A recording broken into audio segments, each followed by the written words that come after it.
Hey folks, Lenny Lawson here, the car guru. Today I am on pickup duty at the elementary school. Yes, it is my day to pick up three of the little rascals at the same elementary school. So I've always got to remember to get the little cards, like my grandchildren's. Well, two of them are Lawsons and the other one is a Nelson. And I have to have their correct tags hanging from my rearview mirror so that the lady that's calling out the names can see it and then call out my little rugrats. So, you know, it's fun. You have to get there at a certain time, and if you're not there early enough, then you're way at the end of the line and the grandkids get upset. So you finally get up to the front and put it in park. They open the doors and they say, "Pop, pop," because they're not expecting me. They're thinking Nanny's going to be there. So they're excited and said, "Where are we going?" And I know what that means because they expect either what is that place? It's some type of a snow cone place that I just don't get it, folks. I'm sorry. I mean, they just love them, though. It's from like some kind of New Orleans shaved ice snow cone thing. They just got to have it. You know, I give them the choice. How about Dairy Queen? No, we want snow cones. Are you kidding me? You would rather have a snow cone than a dip cone from Dairy Queen or a Blizzard? What's wrong with you? Maybe it's a generational gap. I don't know. Who cares? I just want them to be happy. I want you to be happy too. I'm happy. Well, I was not quite happy last night. So I bought that 1957 Chevy Bel Air two-door hardtop. I'm excited about it. It's in, what was the name of that town? Bloomington, Illinois. And so I sent a guy after it. He left real early this morning. I think he said he left at 3:30 a.m. That's early. But I found out that there was a problem with my bank wire. Oh, we did everything right, but the guy who gave us the numbers from the dealership, it's a Chevy dealership that has this 1957 Chevy as part of their collection, and they left off 2 digits of their bank account number. So I'm glad it didn't go to somebody else's bank account. See, whenever I buy a car on Bring a Trailer or I sell a car on bringatrailer.com, I always insist on a bank wire. I don't want no checks. Checks can be forged. Even bank checks, like a certified bank check. I don't trust them either. So we wired the money, but it bounced back to us. My wire didn't bounce. There was no such account. So they rejected it. So I get this email from my bank stating that it was sent back. And so they called me this morning and they said, "Well, we'll do it again. We got the right account number." I said, "Well, good." So they said, "Well, we have to send you another email, which you have to respond by saying approved. And then one more step, we have to call you and you have to acknowledge that it's okay to send the wire." And I said, "Wow, extra step. Didn't know that was going on." "Yeah, it's just, bank fraud. And we just want to make sure that if we send money out on your behalf, that it's going where it needs to go and that you are authorizing it." That happened one time to me several years ago. I had a dishonest sales manager, and I was on vacation, and he talked my office manager into sending a wire on his father's behalf for this motorhome that he was buying for his dad. And so why she agreed to do that, I have no idea. I was at Hilton Head, and I guess she didn't want to bother me. So he convinced her to send the wire, and when I got back, they said, they called me to the office, said, "Lynn, we got a problem." I know what that means. This we stuff? No. Lenny, you have a problem. We sent $36,000 of your money to a bank account in Atlanta, and a motorhome was supposed to show up on Saturday, and it never did. So I said, "Well, can we reverse the wire?" And I did some checking. Nope, it's gone. So it was a fraud. My sales manager apologized. Thank you very much. And he said his dad was going to reimburse me. So about 3 weeks later, after I'd asked about 50 times, "When's the money coming?" his dad dies. And, that's bad enough. So I gave him another month or so. And then I said, what about the motorhome money? He said, well, I'll pay you back somehow. And this was on a Friday. On Monday, he didn't show up for work. And I called him. I said, where are you? He said, well, I'm in Texas. I said, Texas? Yeah, I'm headed back home, but I'll pay you back for that camper or that motorhome. No, never did. So I sued him, and I had to sue him in Arizona because that's where he was going. So I got judgment in Tennessee, and then I had to hire a lawyer in Arizona and domicile the case. That's what they called it. Domicile the case in Arizona, which I did. That was several $1,000s. And then they found where he was working and garnished his wages. 2 months later, he files bankruptcy.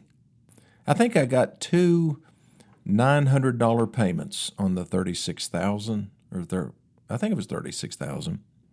That was it. So even bank wires can be abused. You just got to be careful with the money. You also got to be careful about buying something sight unseen.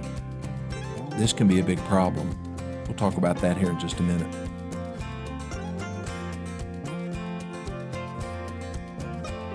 Okay, I am back. I've got this space in a 30,000 square foot building that I own.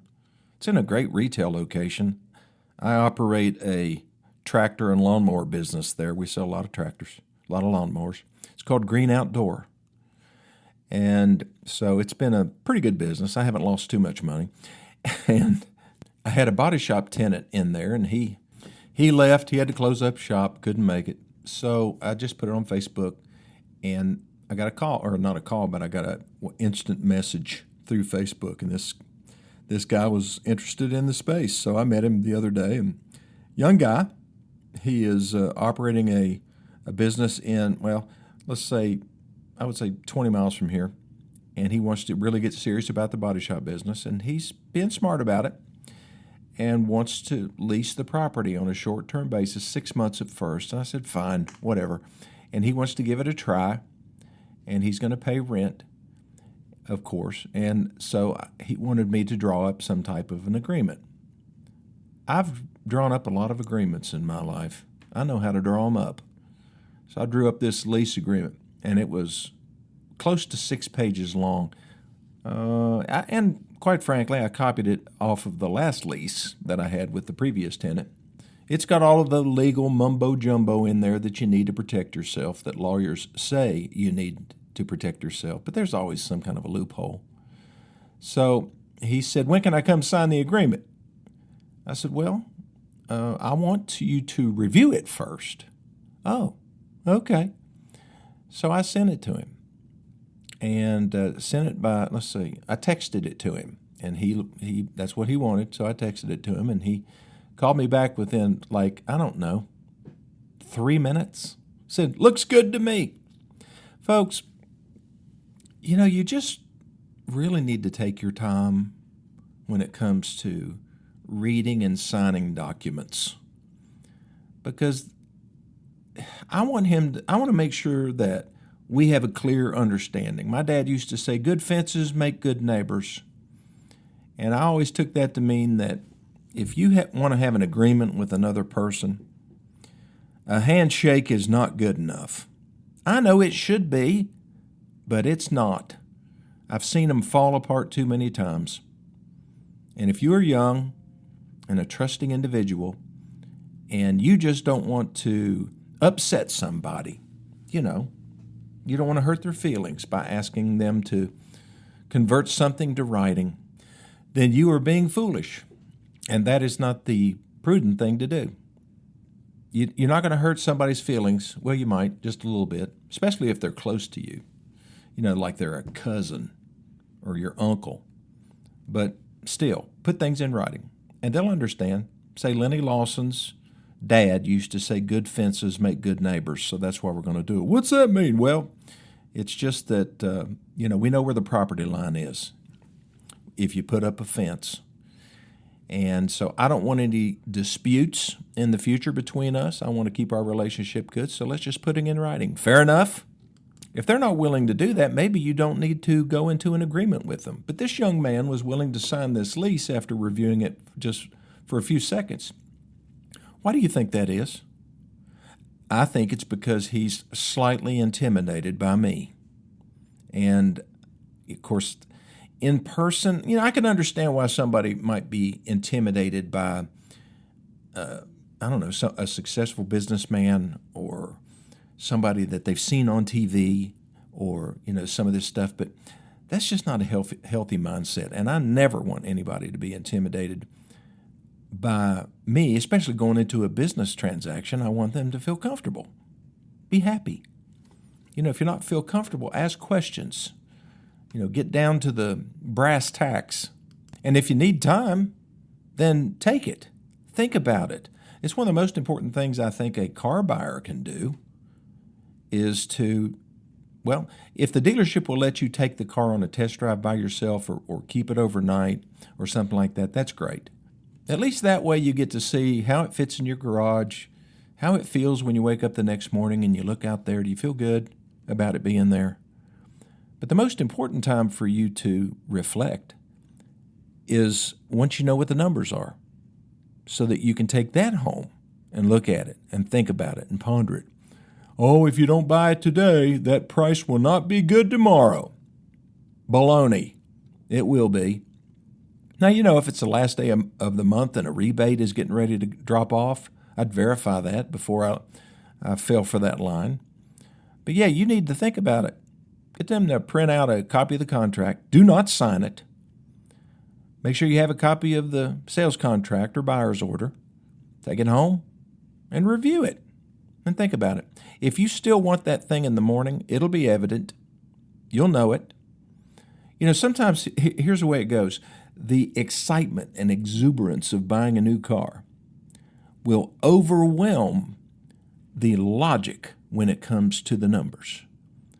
Emotion does that to people. That it makes them make bad decisions or decisions that have not been thought out well enough. So once you have both, they may not let you take the vehicle home, but once you have driven it enough and you like the way it looks and feels and you can see out of it, you can park it, it's quiet on the road, all those different things that you look for. Then you've got the paperwork in your hand and you take that home and you think about it. It's the best thing you can do. If you don't have that much time and you're shopping for a car in the morning, leave, take the paperwork with you, go out to eat. Just look at it, read it, digest it along with your food. Then go back a couple hours later and seal the deal if it works. If it doesn't work, then just say, well, thank you for your time, but we need more time to think about this and process it. If the heat really comes, if they really start pressuring you at that point, then that might indicate that you're at the wrong dealership because they're all different. They're all independent. Well, not all of them are independently owned. Some of them are owned by big corporations, and they own multiple dealerships. Matter of fact, most car dealerships are owned that way by large groups. And they might bring the heat if you start to back out of a deal or you start to walk. What's their fear? Their fear is that you're going to go somewhere else. Go to another, let's say you're looking at a Ford Bronco here. I might be afraid you're going to go to a Ford Bronco at one of my competitors. But that fear shouldn't impact you. The free My Car Guru guidebook will insulate you from that kind of pressure because you know it's going to come. And you know how to recognize it when that manager that you haven't seen all of a sudden shows up. Salespeople, where'd the salesman go? Where'd Bob go? Well, Bob is over there taking a smoke break while I come in here and try to close you. So, of course, he doesn't say that. He says, how you doing, folks? I'm Harry, and I just wanted to come in and see what we needed to do to earn your business. Well, we told Bob we just wanted our car keys so we could leave. Well, I know you told Bob that, but I'm Bob's boss, and I just wanted to come in and see if there's anything else we can do to earn your business today, right now. Do you feel the pressure? You don't want to upset Bob or Harry, but you really shouldn't care. You should just get up. If he keeps that up, say, excuse us, and you get your keys, just get in your car and leave. This kind of heat is going to come at certain types of dealerships. There's a few in the Tri-Cities, our market area, that are that way. They're the ones that have the most balloons up, the most signs up, the slickest looking salespeople. They're high pressure. There's probably a money machine in the showroom where you can jump in and grab for dollar bills. They have tables all set up. They have police tape. It's just like they're getting ready to close. And there's a lot of energy, and they're announcing, Bob just bought a car, over the intercom system. And it's just a carnival atmosphere. Get out of there. Because if you don't, you're going to end up buying a car, and you're going to end up paying too much for it. So that's why it's important. You can slow it down at any time or stop it. So let's say that you say, okay, we give up. We'll buy it. The next step, you haven't bought anything yet. The next step is you're going to go into the finance office. And there's that really slick talker in the finance office at some places. And he's going to present you with all kinds of beautiful options to buy certain things. Extended warranties and gap insurance and mop and slop is what they used to call it. It's, paint sealant and fabric shield. A lot of the products they're okay. They're just overpriced. And they are negotiable, by the way. Somebody gives you a price on a warranty. He may actually quote you a payment and say, well, this includes an extended service contract that will protect you up to 6 years or 150,000 miles. Really? And it's only $48 extra a month. Well, that sounds like a lot. How many months are we financing? Well, this is just 84 months. Do the math on that. So I'm not paying that for an extended service contract. Lenny Lawson, the car guru, said that was way too much. Who's he? Well, don't worry about that, but he says it's too much. And we'd like to have it, but we won't pay more than $2,000 for it. That's it. Well, I can't sell it to you for that. Well, okay, then I won't buy it. Now, at that point also, you can read the contract, you can look at it, and you can say, no, not paying that much interest. Not doing that long of a term, not buying all this extra stuff either, and you're not giving me enough for my trade after all. So we're just going to leave. See, that is not what they want to hear at that point. They think you've bought the car. You're in the finance office. Nobody comes out of the finance office without having signed the paperwork. At least that hasn't happened in the last couple of months. You may be the first. And if you thought the heat was hot before, wait till you see this heat. Because then they're going to start to act a little angry in some cases. What do you mean you're backing out of the deal? We had an agreement. No, we really didn't. I just don't feel good about it. I want to go home and think about it. Let me ask you this. Is it easier to go home and think about it than to buy it like on a Friday or Saturday and try to bring it back on Monday after you've already signed all the paperwork? That is DEFCON 4. Is that the worst DEFCON? Maybe DEFCON 1 is. I don't know which is worse. That's, when the nuclear threat is really, really high. They go to some DEFCON. Well, that's DEFCON whatever in the car dealership. Yeah, you try to bring a vehicle back on Monday at some stores, and it's like, oh, no, you can't back out of this deal. We've already sent the paperwork to the bank. We've already paid off your trade. Matter of fact, some dealerships will actually say, we even sold your trade in. They didn't. The contract is probably still in the office. They could go right back in there and say, well, sure, if you don't feel comfortable with this, then we'll just grab that contract and tear it up right here in front of you, and we hope that you guys are happy. But that's not what's going to happen, because this isn't Target. This isn't Dick's Sporting Goods, where you just go back in and say, I really don't want this baseball glove. Oh, it's not a problem. Let me have your credit card number, your receipt. No, doesn't work that way. You can have your contract and everything, and they're going to say, no way that we're giving you your money back unless you come to me. Because I've been through this more times than I could count, where a customer buys a car on Saturday or Friday or Thursday even and comes back on Monday and says, we've really made a big mistake. What do we do? And we talk it through, find out, what exactly they were trying to accomplish to begin with, and where did we go wrong. And then I let them out of the deal.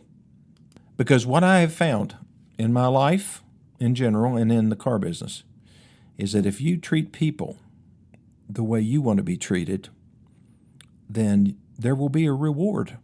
And I would be willing to say that more than half of the time that those people came back in a week or a month or 6 months later and said, you were really nice to us, and we decided if we bought a car, we weren't going to buy from anybody else but you. And that's the way it works. If you take care of people the way you want to be taken care of, then you will be rewarded. Not by all of them, but by enough. Okay, I'll take my last break. I'll be back here in just a minute.